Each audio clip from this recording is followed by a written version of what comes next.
Hi guys, ఎలా ఉన్నారు? మరో ఇంట్రెస్టింగ్ వీడియోతో మళ్ళీ మీ ముందుకు వచ్చాను. ఈ వీడియో చివరి వరకు చూసి నచ్చితే ఒక లైక్ వేసుకోండి. ఓకే, ఇక వీడియో స్టార్ట్ చేద్దాం. విషయం లేని వక్తకి వాగాడంబరం ఎక్కువ అంటున్నారు మన ట్రేడ్ పండితులు.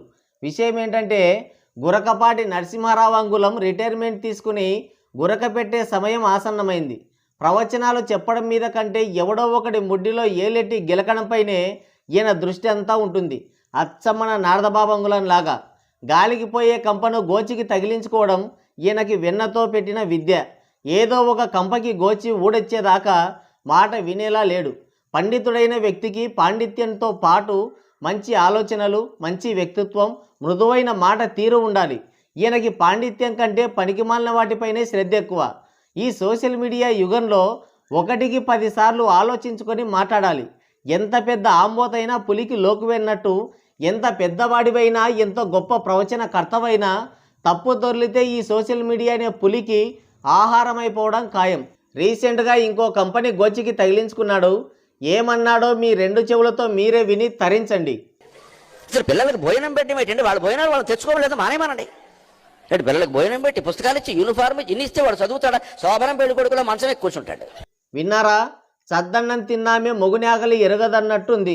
మహిళలకు ఉచిత బస్సు ప్రయాణం, 99 పైసలకే కోట్లు విలువ చేసే భూములు కార్పొరేట్ సంస్థలకి దారాదత్తం.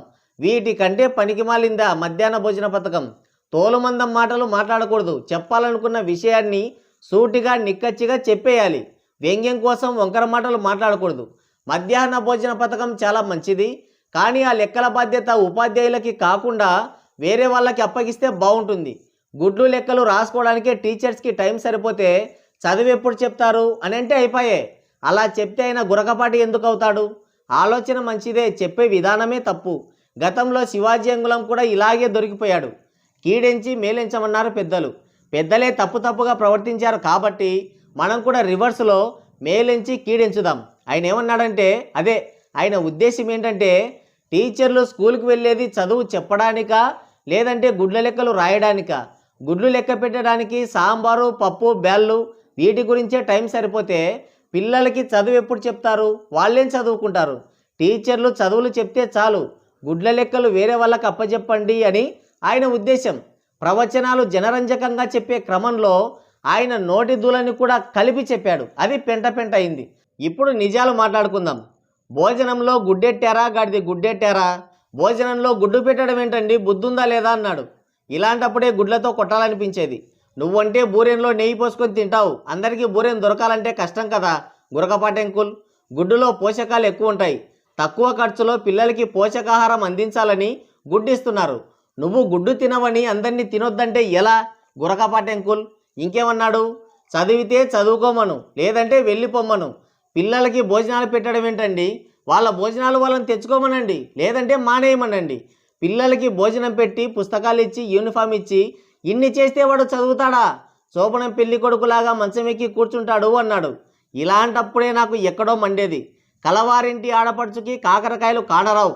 ప్రవచనాలు చెప్పి బాగా సంపాదించావు, పేదల ఆకలి గురించి ఎలా తెలుస్తుంది నీకు? కర్ణునితో భారతం సరి, కార్తీక మాసంతో వానలు సరి అన్నట్టు ఎప్పుడైతే పేదవాడి ఆకలిని శోభనంతో పోల్చావో అప్పుడే నీ మీద ఉన్న రెస్పెక్ట్ కూడా పోయింది. అసలు నీకేం తెలుసు గొర్రెపాటి? పిల్లలకి, యువతకి ఆరోగ్యకర అభివృద్ధి, స్వేచ్ఛ, గౌరవం పెంపొందించే అవకాశాలు కల్పిస్తూనే దోపిడీ, నైతిక, భౌతిక క్షీణతల నుంచి రక్షణ కల్పించడం గవర్నమెంట్ యొక్క బాధ్యత. పౌష్టికాహార లోపం ఉండొద్దని ఈ భోజన పథకం ప్రారంభించారు. కుత్తా కాకరకాయ తెలియకుండా అవమానిస్తావా పిల్లల్ని? విద్య, వైద్యం ఈ రెండింటి కోసం ఎంతైనా ఖర్చు పెట్టవచ్చు. సమాజంలో విద్య అనేది చాలా అవసరం. అన్నం కోసం ఎదురు చూసి చదువుకి దూరం కాకూడదని ఈ పథకం పెట్టారు. ఈ రోజుకి ఒక పూట అన్నం దొరకని తెలివైన విద్యార్థులు చాలామంది ఉన్నారు.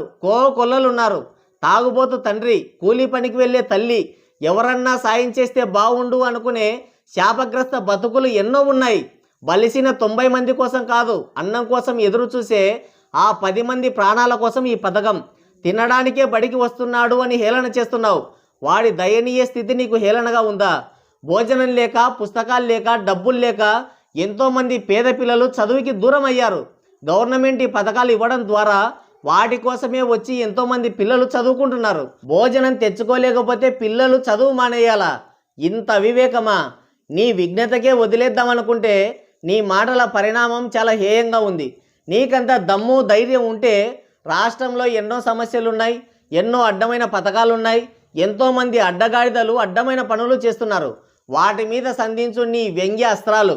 నేనే తెలివిగలవాణ్ణి అనుకొని తర్కం తెలియని ఎర్రిగొర్రెలు నవ్వుతుంటే రెచ్చిపోయి స్పీచ్లు ఇచ్చే ఈ పెడ మనిషికి గవర్నమెంట్ స్కూల్స్లో చదివేది అందరూ పేద పిల్లలే, వాళ్ళల్లో ఒక పూట తిండి కోసం ఎదురు చూసే వాళ్ళు కూడా ఉంటారని తెలియకపోవడం నిజంగా బాధాకరం.